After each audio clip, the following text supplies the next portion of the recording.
l'esplanade monumentale de la place d'Armes, la première grille ouvre sur l'avant-cour.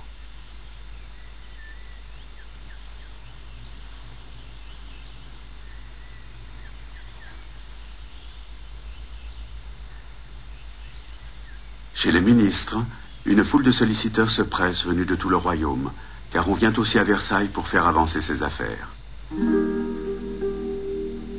Une seconde grille, disparue à la Révolution, est la véritable entrée du château. Elle est condamnée la nuit, mais dans la journée, l'accès au logis du roi est permis à tous. Cette liberté étonne, à juste titre, les étrangers.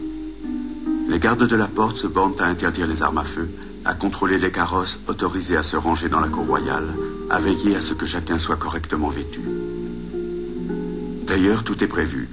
Ceux qui n'ont ni la fortune, ni le privilège de porter épée et chapeau, peuvent les louer à la grille. Si bien que des gens de toutes conditions se croisent dans le bel escalier de marbre qui mène à l'appartement de la reine d'un côté, à l'appartement du roi de l'autre. C'est à la mort de la reine Marie-Thérèse que le monarque s'installe dans son appartement qu'il occupera 30 années. 30 années d'une vie exposée au regard de tous. La salle de garde est occupée nuit et jour par 24 gardes du corps. 4 d'entre eux protègent le roi de la foule à chacun de ses déplacements dans le château.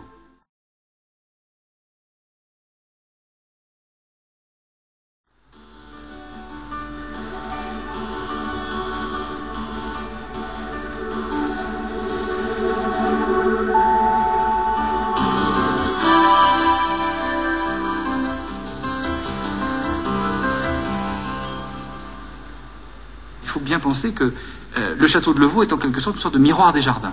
C'est-à-dire que le château ici à Versailles a commencé d'exister par les jardins. Il est d'abord des jardins qui sont un décor de fête, et puis il devient un château. Il devient un château qui s'autosuffit, en quelque sorte. Et en fait, le château est d'abord conçu par Levaux comme un balcon sur les jardins. On est ici dans un lieu qui va garder de son premier effet de balcon sur les jardins, en fait, peut-être son parti architectural, c'est-à-dire 17 fenêtres, hautes arcades cintrées, que Mansart va agrandir par rapport, justement à cause de la galerie, va agrandir par rapport au parti initial de Levaux, et en face, l'idée de génie, répondant aux fenêtres, ces grands miroirs, qui sont un luxe absolument extraordinaire pour l'époque, et qui vont refléter les jardins.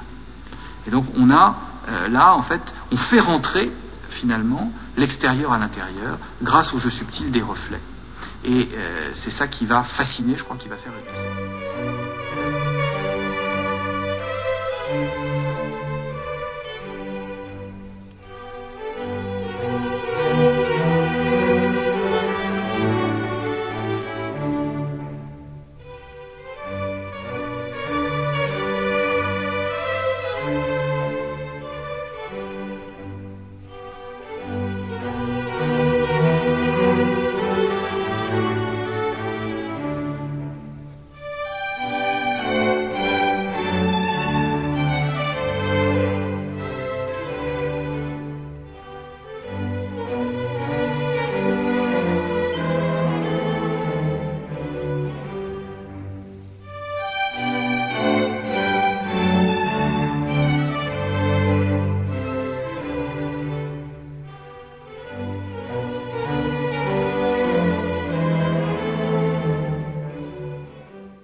voici au petit Trianon.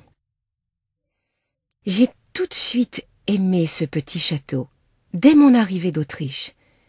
Il avait été commencé en 1761 et sa construction fut achevée 3 ans plus tard, l'année du décès de Madame de Pompadour, favorite de Louis XV, qui avait inspiré tous les travaux. Le décor a été réalisé entre 1765 et 1768. J'ai souvent pensé à la favorite qui avait poussé le roi à le construire, mais n'avait pu l'habiter. Puis ce fut cette du Barry que je haïssais qui lui succéda dans le cœur du roi et qui occupa ses lieux. L'architecte Gabriel en fit un petit chef-d'œuvre très moderne, suivant les nouvelles tendances de l'architecture à la grecque. L'édifice offre des façades aux lignes droites, sobres et élégantes, à l'est et au nord, simplement rythmées par l'alignement de hautes fenêtres. T'es sûr, on va par là ou par là? On va par là? L'année 1783 a été pour moi l'accomplissement de ce rêve. Au nord-est de mon jardin champêtre, vous pouvez découvrir un lac entouré de plusieurs maisons rustiques. Ces maisons furent construites durant l'été 1783, et je dois avouer que le goût pour des mœurs plus simples me conviennent parfaitement. Il me rappelait mon enfance au château familial de Schönbrunn, quand je passais mes journées à courir la campagne avec quelques compagnes de jeu. Avec leurs toits de chaume, ces maisons reproduisent un pittoresque village de Normandie. À droite de la rivière, un moulin, un boudoir, ma maison appelée Maison de la Reine, le réchauffoir. À gauche, la maison du gars.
Mais non, il n'y a rien.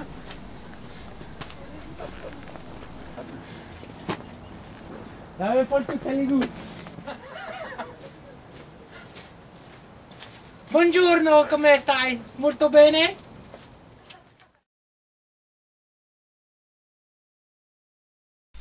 Plus Versailles grandit, plus Louis XIV ressent le besoin d'une nouvelle maison de plaisance. C'est Trianon.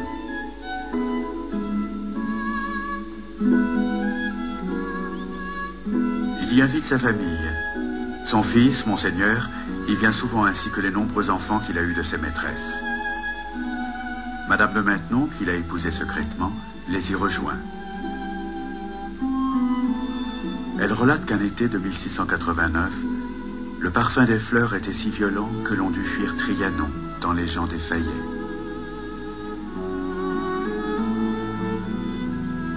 À Trianon, tout est fait pour marier jardin et demeure. Pas d'étage. Transparence d'une loggia entre cour et jardin.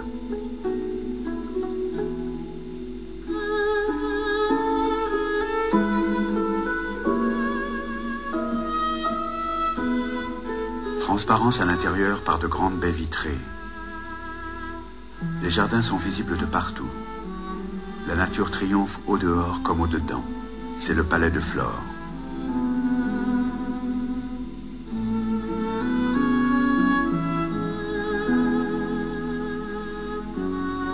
De Trianon, on remonte au château par l'avenue qui mène vers l'aile du nord.